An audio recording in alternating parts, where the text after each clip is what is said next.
आप सभी को गुरु पूर्णिमा की हार्दिक शुभकामनाएं। आषाढ़ माह की पूर्णिमा को गुरु पूर्णिमा और व्यास पूर्णिमा के नाम से जाना जाता है। आइए इसी शुभ अवसर पर सुनते हैं गुरु पूर्णिमा की कुछ प्रेरणादायक कथाएं। प्राचीन काल में बद्रीनाथ धाम की एक पवित्र घाटी में महातपस्वी ऋषि अच्युतानंद का आश्रम था। वे परम ज्ञानी, तपस्वी, करुणामूर्ति गुरु थे। उनका तेज ऐसा था कि वन के हिंसक पशु भी उनके समक्ष शांत हो जाते थे। वे केवल वेद शास्त्री नहीं बल्कि आत्मा की मुक्ति और जीवन के रहस्यों की भी शिक्षा देते थे। उनके कई शिष्य थे, पर उनमें एक अत्यंत प्रिय और समर्पित शिष्य था भवेश। वो विनम्र, सत्य प्रिय और अत्यंत श्रद्धालु था। गुरु उस पर विशेष स्नेह रखते थे। एक बार गुरु पूर्णिमा से एक दिन पहले ऋषि अच्युतानंद ने सभी शिष्यों से कहा कि भिक्षा केवल अन्न की नहीं होती, ये तपस्या का एक रूप है। आज तुम सब जाओ और सच्चे भाव से भिक्षा मांगो, परंतु वहां भी जाना जहां लोग धर्म से विमुख हों, जहां आस्तिक के साथ साथ नास्तिक लोग भी रहते हों। तब गुरु की आज्ञा लेकर सभी शिष्य अलग अलग दिशाओं में निकल पड़े। भवेश उत्तर दिशा की ओर गया और एक गांव में पहुंच गया। वहां एक बड़ा सुंदर लेकिन वीरान सा भवन देखा, जहां पर धूप दीप के कोई चिन्ह नहीं थे। वो भवन दुष्कृत वर्मा नाम के व्यक्ति का था, जो घोर नास्तिक था। वो गुरु, वेद, ईश्वर कुछ भी नहीं मानता था। उसका मन केवल कटुता, अहंकार और भौतिक सुखों में ही डूबा हुआ था। भवेश ने विनम्रता पूर्वक द्वार खटखटाया और कहा, मातृवत पृथ्वी पितृवत देवता, अन्नम ब्रह्म मुझे भिक्षा दे। सुनते ही दुष्कृत वर्मा क्रोधित होकर बोला, तुम पाखंडी लोग केवल भ्रम फैलाते हो। ना कोई ईश्वर है, ना कोई ब्रह्मा। गुरु केवल कमजोरों का सहारा है। मेरे दरवाजे पर दोबारा मत आना। और फिर उसने भावेश को अपमानित कर मार पीट कर बाहर धकेल दिया। उस अपमान से भावेश का शरीर कुछ चोटिल हो गया, पर मन शांत रहा। और फिर जब वो लौटकर आश्रम में वापस पहुंचा, तब ऋषि अच्युतानंद ने उसकी स्थिति देखी और कहा, भावेश, आज तूने केवल शरीर से नहीं, आत्मा से भी भिक्षा मांगी है। जो अहंकारी को भी ईश्वरीय दर्शन दे, वही सच्चा शिष्य होता है। अब समय है कि मैं इस दुष्कृत के अंधकार को मिटाऊं। अब गुरु ने ध्यान लगाया और अपने योग बल से दुष्कृत वर्मा के पूर्वजों की आत्मा को बुलाया। उसी रात दुष्कृत को स्वप्न आया। उसके पितरों ने कहा, ओ मूढ़, तूने जिस दिव्य बालक को अपमानित करके लौटाया है, वो तपस्वी आत्मा है। उसके पीछे जो गुरु हैं, वे स्वयं ब्रह्मा के अंश हैं। यदि अब भी तू ना सुधरा तो तेरा पतन निश्चित है। और फिर अगली सुबह दुष्कृत कांपता हुआ सीधा आश्रम में पहुंच गया। वो गुरु अच्युतानंद के चरणों में गिर पड़ा और बोला, हे गुरुवर, मुझे क्षमा कीजिए, मैं अज्ञानी था, मुझे क्षमा करें। मैंने आपके शिष्य को पीड़ा दी।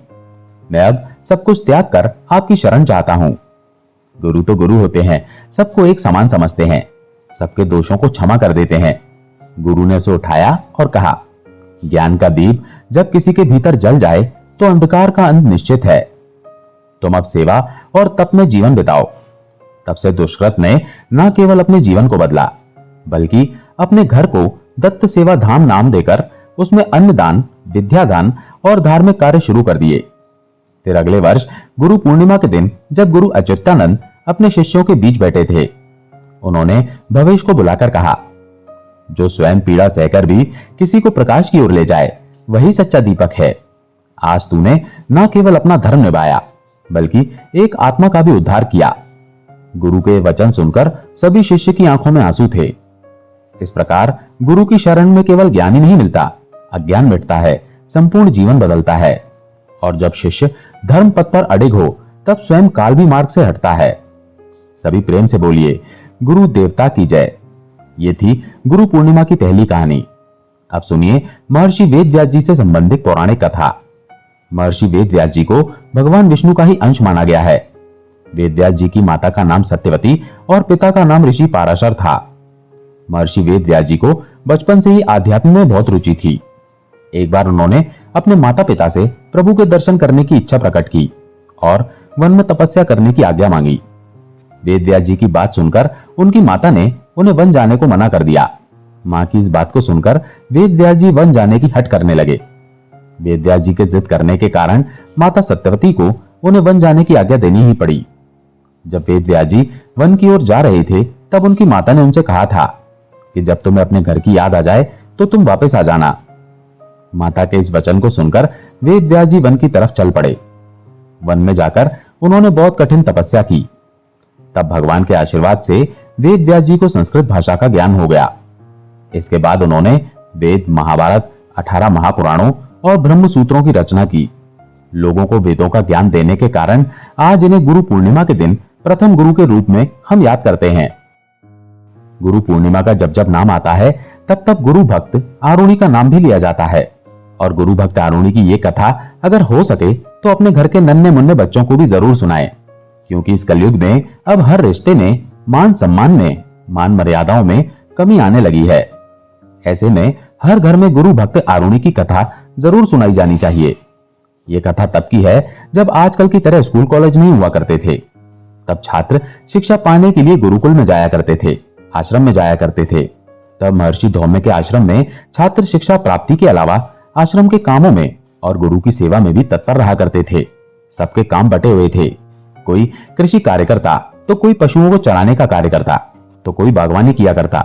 सभी छात्र बड़ी प्रसन्नता से इन अलग अलग कामों की जिम्मेदारी उठाया करते। उन दिनों खेत में धान की फसल बोई गई थी, जिसके लिए पानी की पर्याप्त मात्रा का खेतों में एकत्रित होना बहुत आवश्यक था। सभी वर्षा होने का इंतजार कर रहे थे। एक शाम बहुत तेज वर्षा प्रारंभ हो गई। आश्रम के सभी शिष्य बड़े प्रसन्न थे कि धान की खेती के लिए पर्याप्त पानी की व्यवस्था अब हो जाएगी। किंतु महर्षि धौम्य चिंतित थे। उन्हें भय था कि खेत की कमजोर मेड़ वर्षा की तेज बौछारों में कहीं टूट न जाए, और अगर ऐसा हुआ तो खेत में पानी टिक नहीं पाएगा और बिना पर्याप्त पानी के फसल बर्बाद हो जाएगी। शिष्यों ने जब महर्षि धौम्य के माथे पर चिंता की लकीरें देखी तो कारण पूछा। महर्षि ने अपनी चिंता उनके सामने व्यक्त कर दी। सुनकर सभी शिष्य परेशान हुए, किंतु किसी को समझ में नहीं आया कि ऐसे मौसम में क्या किया जाए। उन्हीं शिष्यों में आरुणि भी थे। उसने महर्षि से खेत जाकर मेड़ों को देखकर आने की आज्ञा मांगी। महर्षि ने उसे आज्ञा देते हुए कहा कि पुत्र, अगर खेत की मेड़ टूट गई हो तो उसकी मरम्मत कर देना। खेत में पानी का जमा रहना बहुत जरूरी है। आरुणि अपने गुरु की आज्ञा लेकर भारी बारिश में खेत की ओर चल पड़ा। खेत में पहुंचकर उसने देखा कि खेत की मेड़ टूट गई है और उनसे होकर खेत का सारा पानी बह रहा है। आरुणि तुरंत प्रयासों में जुट गया। उसने खेत के 3 तरफ की मेड़ों की मरम्मत तो कर दी और वहां से बहता पानी भी रोक दिया, लेकिन बहुत कोशिशों के बाद भी चौथी मेड़ की मरम्मत नहीं कर पाया। वो बार बार उस मेड़ में मिट्टी भरता, किंतु पानी के तेज बहाव के कारण वहां की मिट्टी बह जाती। बहुत कोशिशों के बाद भी जब उस मेड़ से पानी जाना बंद नहीं हुआ तो आरुणि उस मेड़ पर खुद ही लेट गया। उसके लेटने से वहां से पानी बहना बंद हो गया और पानी का बहाव रुक गया। आरुणि इस प्रकार सुबह होने तक भारी बारिश में भीगता हुआ उस मेड़ पर ही लेटा रहा। इधर सुबह होने पर जब आरुणि आश्रम में नहीं लौटा तो महर्षि धौम्य अपने कुछ शिष्यों को साथ लेकर खेत में पहुंचे। वहां उन्होंने आरुणि को खेत की मेड़ पर लेटा हुआ पाया। तब तक वो पूरी तरह से भीग चुका था और सारी रात बारिश में भीगने के कारण उसका शरीर बुखार से तप रहा था। महर्षि ने उसे तुरंत उठाया और गले से लगा लिया। आरुणि की इस गुरु भक्ति को देखकर महर्षि धौम्य बड़े प्रसन्न थे। उन्होंने उसे अपने परम शिष्यों में स्थान देते हुए तेजस्वी और दीर्घायु होने का आशीर्वाद दिया। दूसरी कहानी है महान धनुर्धर एकलव्य की। कहते हैं कि हमारे गुरु हमारे जीवन के अंधेरे को दूर करते हैं, हमें हर तरह का रास्ता दिखाते हैं, हमें अच्छे बुरे की पहचान बताते हैं, साथ ही हमारे भविष्य को उज्जवल बनाने में अपना पूरा पूरा सहयोग करते हैं। और कहते हैं ना कि नदी को रास्ता नहीं दिखाना पड़ता, वो तो खुद ब खुद अपना रास्ता बना ही लेती है। इसी तरह बहुत पुराने समय में एक ऐसा शिष्य हुआ जिसने अपने हुनर और अपनी गुरु भक्ति से अपना नाम इतिहास में दर्ज करवा लिया, और वो वीर योद्धा था एकलव्य। बात उस समय की है जब शिक्षा का रूप आज से बहुत अलग हुआ करता था। उस समय के विद्यालय गुरुकुल हुआ करते थे और सारे विद्यार्थी शिक्षा पाने के लिए अपने गुरु के पास आश्रम में ही रहा करते थे। सभी मिलजुल कर एक परिवार की तरह रहते, मिल बांटकर सारे काम कर लिया करते थे और सभी शिष्य बड़ी निष्ठा और ईमानदारी के साथ शिक्षा ग्रहण करते थे। उस समय शिक्षा भी कुल के अनुसार ही दी जाती थी। ब्राह्मण और क्षत्रियों के अलावा किसी को भी शिक्षा नहीं दी जाती थी। उन्हीं दिनों की बात है। निषाद राज हिरण्यधनु और रानी सुलेखा और उनकी प्रजा बहुत सुखी और संपन्न हुआ करती थी। निषाद राज हिरण्यधनु की रानी सुलेखा ने एक पुत्र को जन्म दिया। जिसका नाम अभिद्युम्न रखा गया। बचपन में वो अभय के नाम से जाना जाता था। शिक्षा पाने के लिए जब वह अपने गुरुकुल में गया, तब अस्त्र शस्त्र की विद्या में उस बालक की लगन और एक निष्ठा को देखकर उसके गुरु ने उस बालक को एकलव्य नाम से संबोधित किया। सारी शिक्षाएं ग्रहण करके एकलव्य युवा हो गया। तब उसका विवाह हिरण्यधनु के एक निषाद मित्र की कन्या सुनीता से हुआ। एकलव्य को अपनी धनुर्विद्या से संतुष्टि नहीं थी। इस कारण धनुर्विद्या की और उच्च शिक्षा प्राप्त करने के लिए उसने उस समय धनुर्विद्या में दक्ष गुरु द्रोण के पास जाने का फैसला किया। एकलव्य के पिता जानते थे कि द्रोणाचार्य केवल ब्राह्मणों और क्षत्रिय वर्ग को ही शिक्षा देते हैं, और उन्होंने एकलव्य को भी इस बारे में बताया। किंतु धनुर्विद्या सीखने की धुन और द्रोणाचार्य को अपनी कलाओं से प्रभावित करने की सोच लेकर वो उनके पास गया, लेकिन ऐसा कुछ भी नहीं हुआ और गुरु द्रोणाचार्य ने उसे धनुर्विद्या सिखाने से मना कर दिया। गुरु के द्वारा शिक्षा देने से मना किए जाने के बाद भी एकलव्य इस बात से बिल्कुल भी आहत नहीं हुआ और उसने वहीं जंगल में रहकर धनुर्विद्या प्राप्त करने की ठान ली। उसने जंगल में द्रोणाचार्य जी की एक मूर्ति बनाई और उन्हीं का ध्यान करके धनुर्विद्या में महारत हासिल कर ली। एक दिन गुरु द्रोणाचार्य अपने शिष्यों और एक कुत्ते के साथ शिकार के लिए उसी वन में पहुंच गए जहां एकलव्य रहते थे। उनका कुत्ता रास्ता भटककर एकलव्य के आश्रम में पहुंच गया और जोर जोर से भौंकने लगा। एकलव्य उस समय धनुर्विद्या का अभ्यास कर रहे थे। कुत्ते के भौंकने की आवाज से उनकी साधना में बाधा पड़ रही थी, इसलिए उन्होंने ऐसे बाण चलाए कि उस कुत्ते को जरा सी भी खरोंच नहीं आई और उन बाणों से उस कुत्ते का पूरा मुंह भर गया। इस कारण कुत्ते का मुंह बंद हो गया और उसने भौंकना भी बंद कर दिया। अब वो कुत्ता इसी प्रकार बाणों से भरे मुंह को लेकर अपने गुरु द्रोण के पास गया। कुत्ता असहाय होकर गुरु द्रोण के पास जा पहुंचा। गुरु द्रोण और शिष्य ऐसी श्रेष्ठ धनुर्विद्या देखकर घोर आश्चर्य में पड़ गए। अब वे उस महान धनुर्धर को खोजते खोजते एकलव्य के आश्रम में जा पहुंचे तो देखा कि एकलव्य ऐसे बाण चला रहा है जैसे कोई परमवीर योद्धा भी नहीं चला सकता था, और यही बात द्रोणाचार्य जी के लिए चिंता का विषय बन गई। उन्होंने एकलव्य के सामने उसके गुरु के बारे में जानने की जिज्ञासा दिखाई तो एकलव्य ने उन्हें वही प्रतिमा दिखला दी। उन्हें जानकर और भी आश्चर्य हुआ कि द्रोणाचार्य को मानस गुरु मानकर अर्थात मनी मन उनका ध्यान करके एकलव्य ने खुद ही अपने प्रयास से, अपने अभ्यास से ये विद्या प्राप्त की है। अपनी प्रतिमा को देखकर गुरु द्रोण ने कहा कि अगर तुम मुझे अपना गुरु मानते हो तो आप मुझे गुरु दक्षिणा दो। एकलव्य ने तो अपने प्राण तक देने की बात कर दी।